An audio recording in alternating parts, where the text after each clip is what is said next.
stranded in a field of snow and ice, temperatures falling fast, and no help in sight. It seems like a winter nightmare, but one man lived through it all, and now he's grateful to be alive. Last week, we explained how rescuers braved Arctic Blast 2014 to save a Vermilion County, Indiana man. In tonight's top story, Rondrell Moore introduces you to the man himself. He explains how he wants his scars to help others in the future.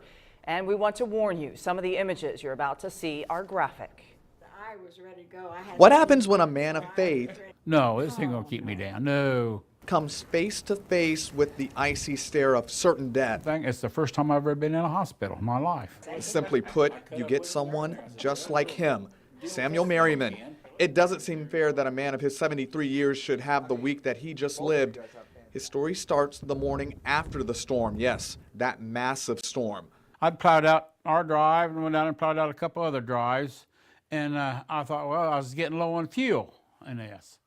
So I just thought, well, I'll just jump to the filling station up and pilot up here. But he never made it. The blinding snow, more than a foot deep, and ice proved too difficult for even his Ranger to navigate. It quit. He was stuck with only a phone, the temperature falling minute by minute. I'm going to make it. This guy's going to make it. That was the first thing I thought of. I'm going to make it.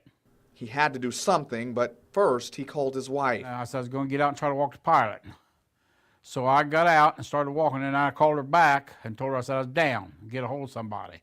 For Vivian, his wife, it was a call she'd never wanted to hear. 52 years ago, I lost a husband. And I know what it is to lose a loved one. And this one, I don't want anything to happen to him. So she called 911. These men on the other side. Dispatch gives me a call that there's a man out walking east of the pilot station. The search was on. His phone had died. He only had a small light to get attention, but that small light was just enough to catch his rescuer's eyes. You can see exactly what they saw that very night. Then when I seen that 911 fire truck come over that hill running, I knew I was okay then. He was in the ambulance, and it was about one of the first things he said to me. He said, you know, I was never alone. And he wasn't. A man alive, but with some very real scars. Doctors say his hands were frozen, frostbite had set in. His knees, painful reminders of the crawl for survival. I says, that's just my fingers. I'm still alive. That's what I look at it. I'm still alive. An attitude perfect for this merry man and his merry wife. He says he'll respect the power of nature, a cold that froze to the bone but couldn't destroy his spirit. In Vermilion County with photojournalist John Tim, Rondrell Moore, News 10.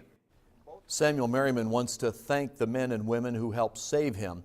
Doctors say he should be able to keep his fingers.